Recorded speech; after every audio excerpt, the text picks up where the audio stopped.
I've been on the search for an anime-style first-person shooter for a while. It's a little baffling to me that there aren't many shooters in an anime style, other than Bright Memory and hentai games. Anime settings just seem perfect to make an over-the-top FPS, and with the release of the Citadel, I finally got what I've been looking for. What might be the very first ever Wolfenstein game.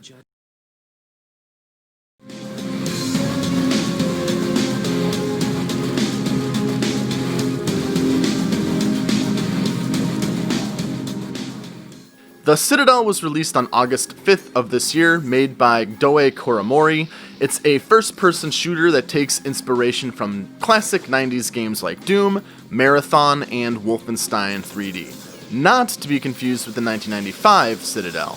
Despite being marketed as a 90s throwback FPS, I actually think the Citadel brings new ideas to the table to stand on its own as more than just another retro FPS.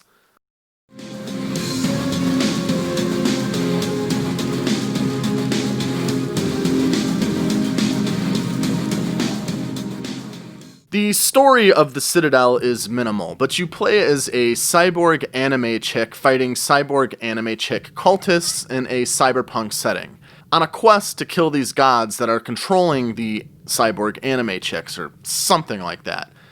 It's a cool setting. It reminds me of 80s anime, which I love, with the dark and gritty art direction and monochrome steel cityscapes, like something you'd see in Akira or Megazone or obviously Ghost in the Shell.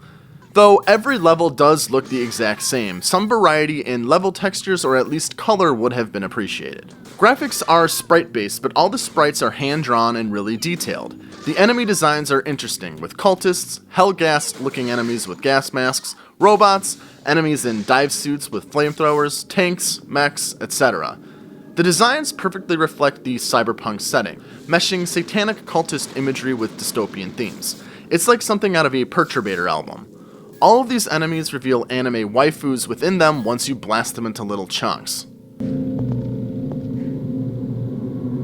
The game is incredibly violent and gory. It takes more inspiration from something like Brutal Doom than Classic Doom in my opinion, as enemies explode in similar fashion in the Citadel. With every battle, anime girl bodies litter the ground. You can literally see heads sliding along the ground detached from their bodies. I mean, look at how brutal this game is.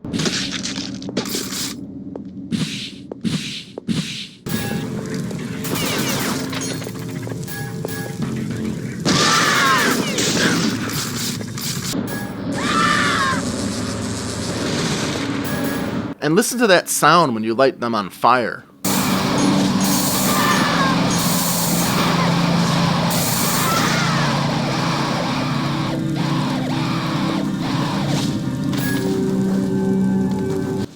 The blend of cyberpunk and satanic themes, violence and gore, and anime is just so cool, and perfectly executed. And like I said, it really makes me feel like I'm playing one of my favorite 80s animes.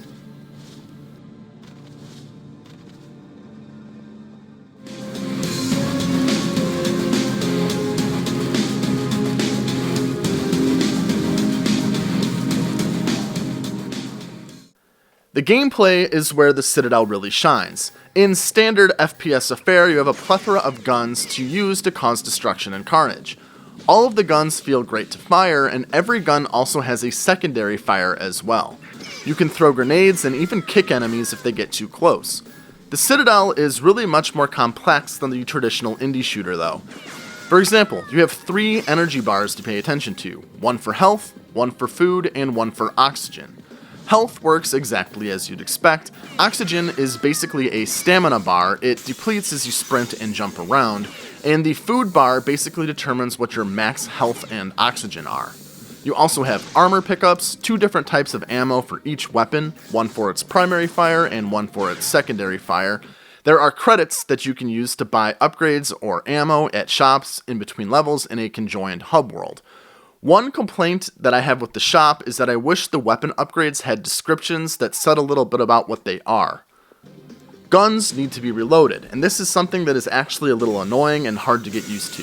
The game doesn't auto-reload if you try to shoot when you are out of ammo, and for certain guns, like the pistol or shotgun, you need to reload every bullet individually, which means you'll be mashing the R button during combat.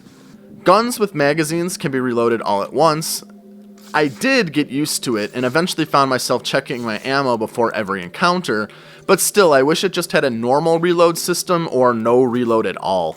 Bullets also drop over distance, so you can't just snipe waifus from across the map without taking into account drop arc. Headshots actually matter as well, and you can kill enemies almost instantly. I guess all this adds up to a level of realism not often seen in retro shooters. There are even optional settings which add the ability to peek around corners, and even a setting which turns on the potential for your guns to jam or even break during reloading. You can throw your guns away or sell them if you really wanted to. You can holster your weapons. Each gun even has the caliber of round listed by your ammo counter. I can see the blend of anime aesthetic and pseudo-realistic gunplay appealing to the same type of folks that follow pages and sites like Waifu Dynamics, Waifus with Weapons, Weapons Grade Waifus, and the artworks of BS Apricot. Yeah, I'm a fucking weeb. That said, the pseudo-realism is offset by the game's pacing, over-the-top gore and violence, and movement. You can sprint, which makes you move really fast, and you can double jump. The sprint and double jump come into play a lot with the game's platforming, which adds some variety to the level design and offers players freedom in how you travel through levels. You could just go in through the front door here, or you could jump up through this window, get the hidden sniper rifle, jump over to the bridge, and go through the back door. This sense of freedom applies to the combat as well.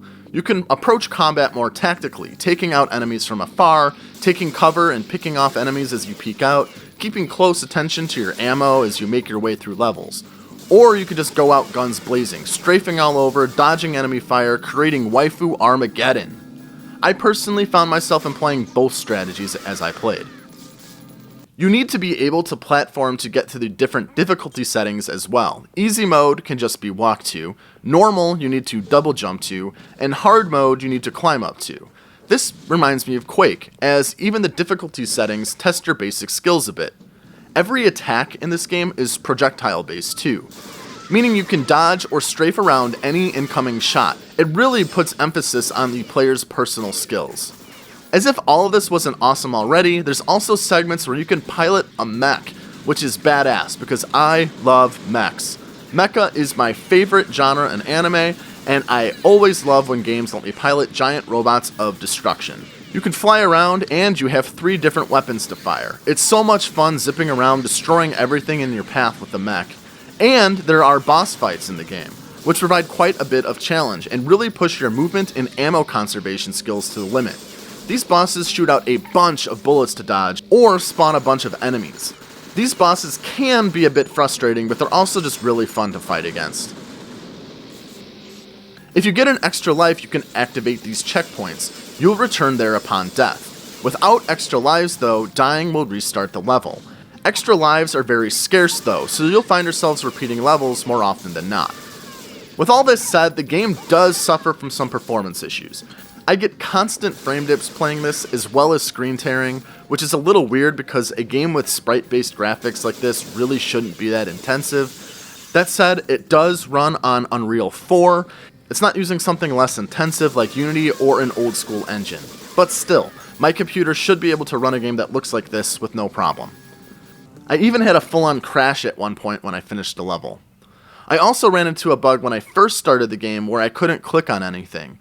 Putting the game into windowed mode and then manually resetting it back to full screen fixed the issue, but I guess it's a documented issue that the game will uncenter itself at times. At least the fix is easy, but it's still annoying.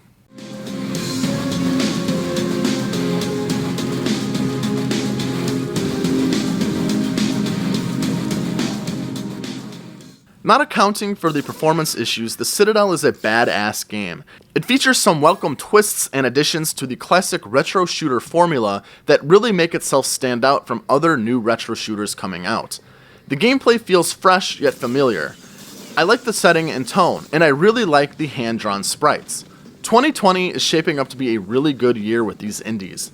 It's a game that seemingly released out of nowhere too, because I didn't hear a word about it prior to release. Still, if you're a fan of brutal doom, Wolfenstein, and 80s anime, I definitely recommend the Citadel. It's a gory good time, and there's a lot of content to it, with something like 35 levels and additional hidden levels. And best of all, the game was only $15. I'm hoping this is the beginning of a new trend, because as I've already had a taste of the Waifuvania, I am ready to usher in the era of the Waifusstein.